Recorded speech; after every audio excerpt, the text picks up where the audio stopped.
কিরে সোহেল? আরে আরিফ ভাই কি অবস্থা? কিরে বন্ধু, কুমিল্লা রেস্তোরাঁর বিরিয়ানির কার্টন লই কই যাস? আরে আরিফ ভাই কি বলবো, দুঃখের কথা। আগে ময় মুরব্বীদের কথা আছে না, আচ্ছা বুঝি শুনিয়ে কাজ করিও, না বুঝি কোনো কাজ করলে এরকম অবস্থা হবে।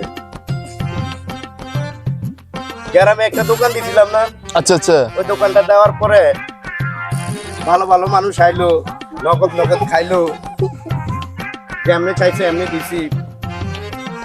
বেশ কিছু টাকা বাকি পড়ে গেছে। ওমা কি কও? তো আরিফ ভাই আমি লোন টোন কইরা দোকানটা চালু করছিলাম। এখন এই বাকি মানুষ খাইছে কিন্তু দেওয়ার কোনো নাম গন্ধ নাই। এই 1 বছর 1.5 বছর 6 মাস 8 মাস হয়ে গেছে। এখন আরিফ ভাই আমি যে দোকানদারে রুলিং করি ঘুরামু, সেই অবস্থাটা আমার নাই। আমি খুব কষ্টে আছি।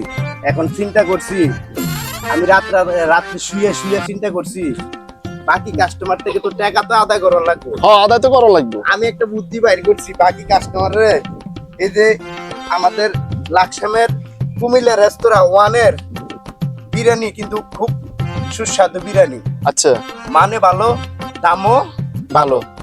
এই জন্য চিন্তা করছি যারা বাকি খাইছে না হ্যাঁ। সেই করে আমি এই কাচ্চি বিরিয়ানি খাওয়াবো।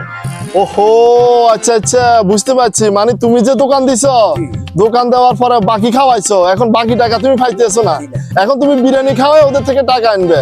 হ্যাঁ আরিফ ভাই এই তো বুঝছেন। এখন কারণ মানুষ তো হলো বালাপুরা খাওন ছাড়া তো বাকি টাকা দিবে বাকি না। টাকা দিবে। ও মানে হালখাতা যেটারে বলা হয়। হ্যাঁ, হালকা ওহো হালকা। আচ্ছা আচ্ছা ঠিক আছে আরিফ ভাই, গেলাম। আচ্ছা আচ্ছা ঠিক আছে। আসেন একদিন। আচ্ছা ঠিক আছে, যাবো যাবো, ঠিক আছে।